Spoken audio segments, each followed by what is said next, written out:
Hi, I'm Rod Bryant, Director of Education with Nativ in Houston, Texas.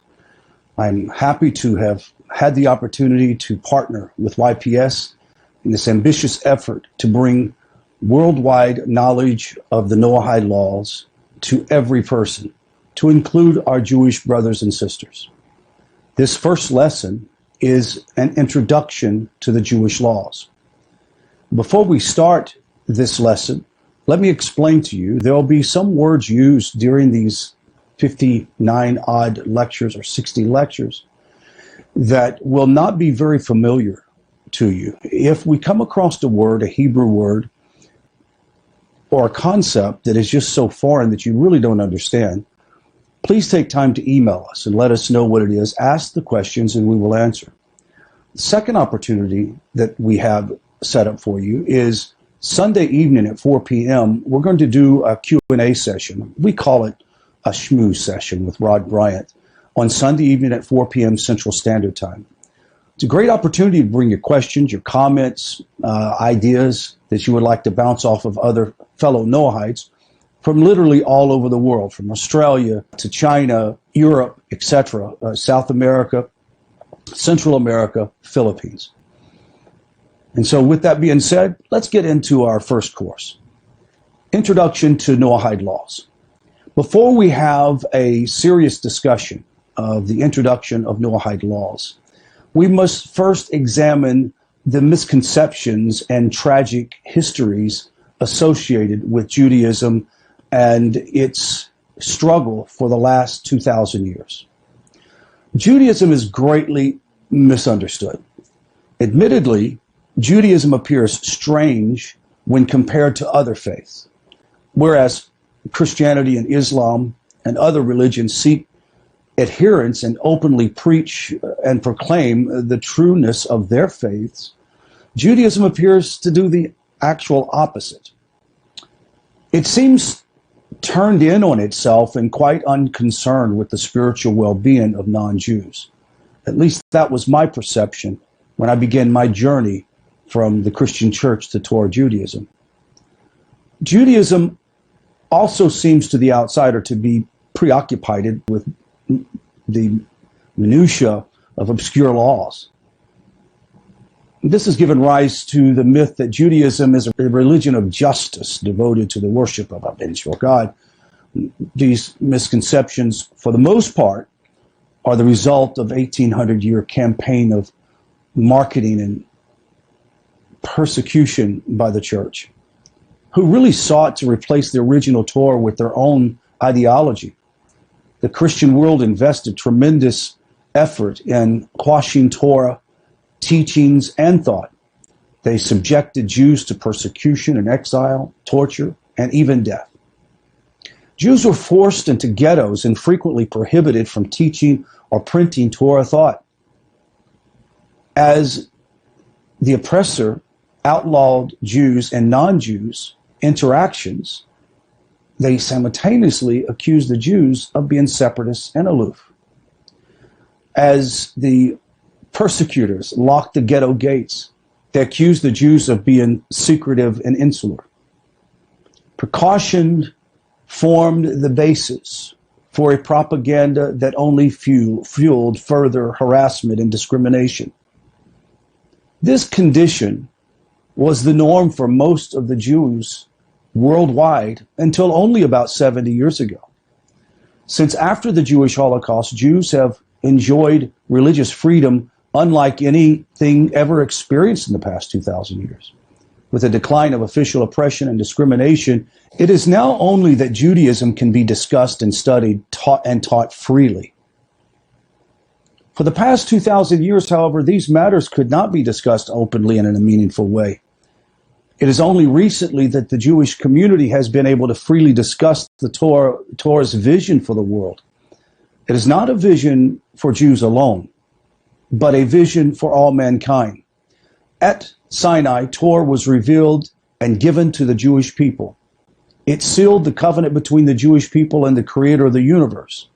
However, the Sinai covenant was neither first nor the only agreement struck between God and man. As testified to within the Torah itself, God established covenants with Adam and Noah. Today, the Torah provides two ideal relationships with God. One is that of the Jews, known as Judaism, governed by the covenant of Sinai, and the other is that of the Gentile, originally covered by the covenants of Noahide and Adam, known as the Noahide covenant. Examining law and love, the Torah, Judaism, and by extension, Noahides are concerned with action. Mere belief in God or principles is not enough. The Torah requires us to actualize, to perform God's will in the world. How do we then know God's will? This is the pivotal question. Well, the answer is pretty simple: mitzvahs. Both the covenants include mitzvahs, divine commandments, expressing God's expectations of man.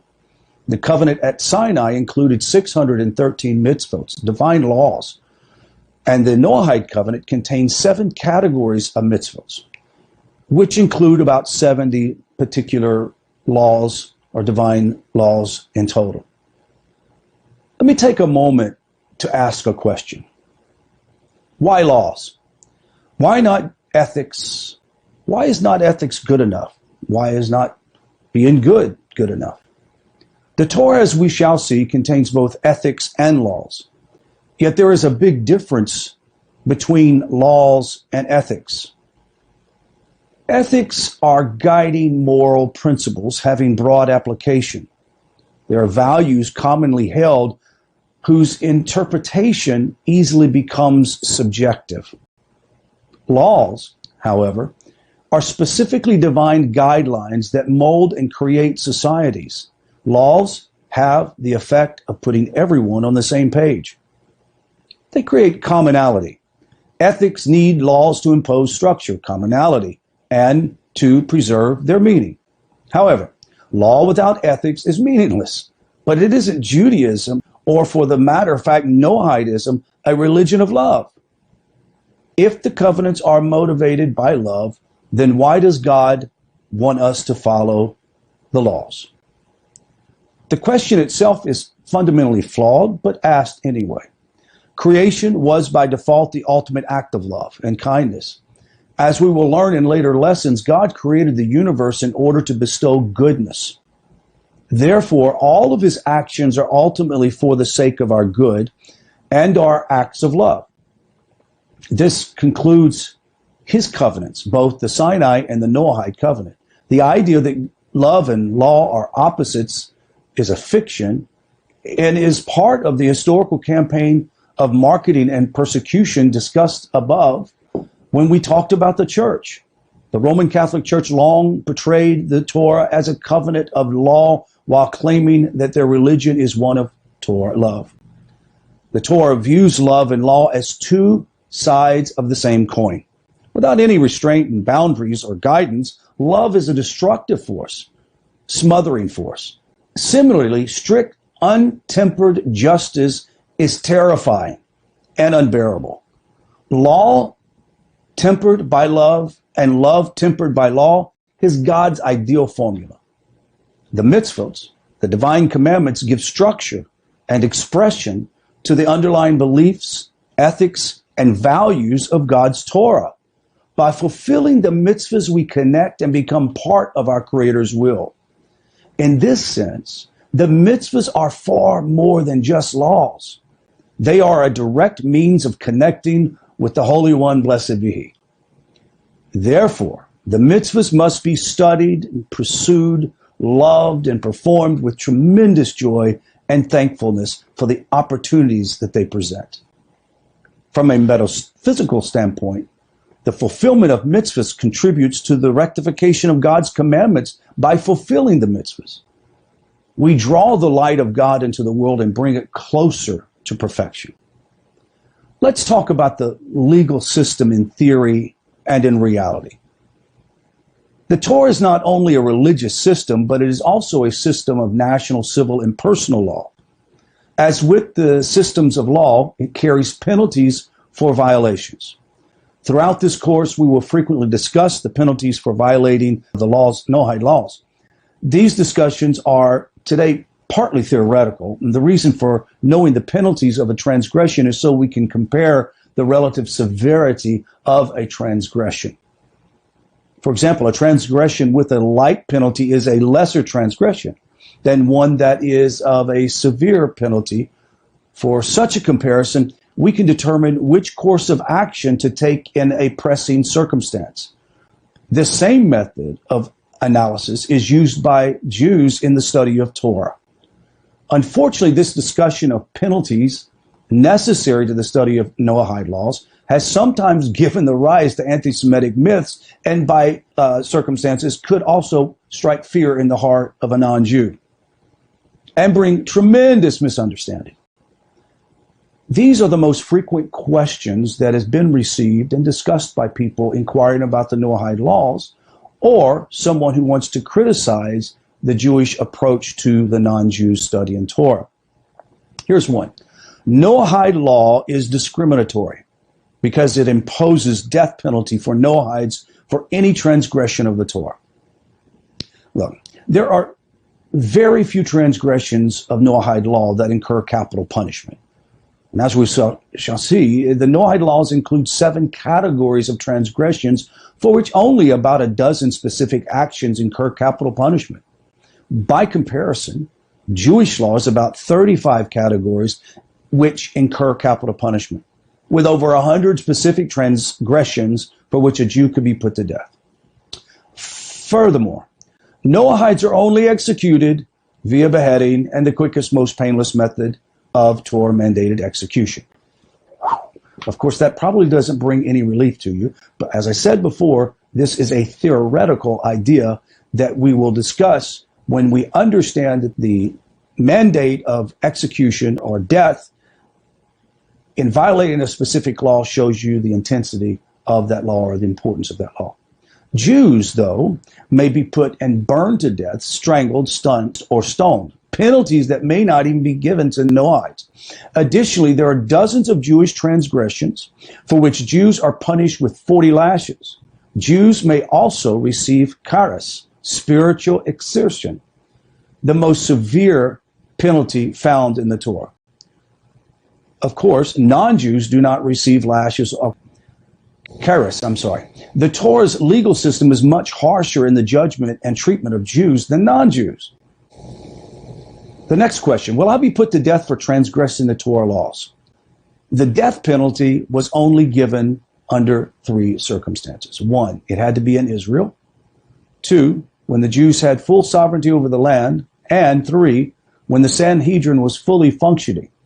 Today, even though Israel is in Jewish hands, this is only a political restoration and is not religiously valid possession required to allow the theocratic rulership of the land. Furthermore, there is no Sanhedrin today and to administer the death penalty. This can only be restored during Messianic times. Another important point is that the Noahide legal system permanently charges Noahides with the administration of justice, not the Jews. So when someone says that the Jewish Talmud says that non-Jews should be put to death, that Jews should cut their heads off for studying Torah, is not true, first. Second, Jews are not to administer justice. Only the non-Jews could administer justice to non-Jews. You can also view things this way. If Jews are not liable to capital punishment today, then Noahides certainly not either. As we have seen, Jewish law is more severe than Noahide law. In short, though there were times in the past when an Israeli Noahide could, in theory, receive the death penalty, it could never happen today. The next question should be asked, well, weren't Noahides put to death more often than Jews in ancient Israel? To be honest, there's no statistics as to the demographics of those executed. However, given that Noahide law cannot be more severe than Jewish law, it is an assumption, however may strange assumption to make, as well the circumstances necessary to actually obligate someone to execution are very specific. In fact, they are so specific that execution was rarely ever decreed. The Talmud in Sanhedrin says, a record that executes at the rate of one person every 70 years is considered murderous. The commentaries explain that even one person every 70 years was a frequency beyond the pale of possibility, indicating that the court was far too severe in its approach. Consider as well that just because someone commits a crime, deserves death penalty, they may not actually receive it. This is the case in America and a lot of European countries. Just because you deserve the death penalty does not necessarily mean that you will receive it. Isn't a non-Jew put to death for studying Torah? Remember this? I'm going to answer this. Well, the answer, frankly, no. Will not be put to death and cannot be put to death. Also, isn't a Jew allowed to steal from a non-Jew? Isn't a Jew allowed to lie to a non-Jew, but not to another Jew? Isn't a Jew allowed to kill a non-Jew? Isn't a Jew allowed to charge a non-Jew interest, yet not another Jew? Now, we group all of these questions into one group to answer this. They all suffer the same problem. They are all based on assumptions on either mistranslation or decontextualized Talmudic quotes. Realize this, the Talmud is not the final authority for Jews. The allegation is a long-held anti-Semitic myth. The Talmud is an encyclopedia of conversations and explorations pertaining to Torah law. It does not represent the actual Jewish belief or practice. A Talmudic conversation may quote 50 different opinions without indicating clearly which one is conclusive. Now, the church has, for centuries, cherry-picked these statements which could be used as propaganda against the Jews. The conclusive opinion of the Talmud are recorded in Shulchan Aruch, the Code of Jewish Law by Rabbi Yosef Karo. The importance of the Talmud is that it represents the methodology of correct Torah interpretation and exploration. The Shulchan Aruch decides accordingly to the Talmudic opinion that prohibit a Jew from stealing, lying to, or harming a non-Jew. Additionally, a non-Jew is not put to death for studying Torah. Repeat, a non-Jew is not put to death for studying the Torah. One of the above allegations. However, it is true, a Jew may not charge interest to another Jew, but may do so to a non-Jew. By the same token, a non-Jew may charge interest to a Jew. So it is something of a false criticism. Summary of the lesson. As we see in the future lessons, the original Adam and Noahide covenant was eventually subsumed under the authority of the Sinai covenant. The Torah is therefore divine revelation, not only for a Jewish world, but for the non-Jewish world. And that is with regard to the 7 laws or 7 categories given to the children of Noah. Although the creation of the world and giving of the Torah were acts of love, this does not preclude the role of law. Last but not least, the mitzvahs, divine commandments, give shape and direction to our expression of love and worship to the Holy One, blessed be He, while they also inform us to God's will and purpose in our life. This concludes the introduction for Noahide laws. I'll see you for the next lesson. Shalom.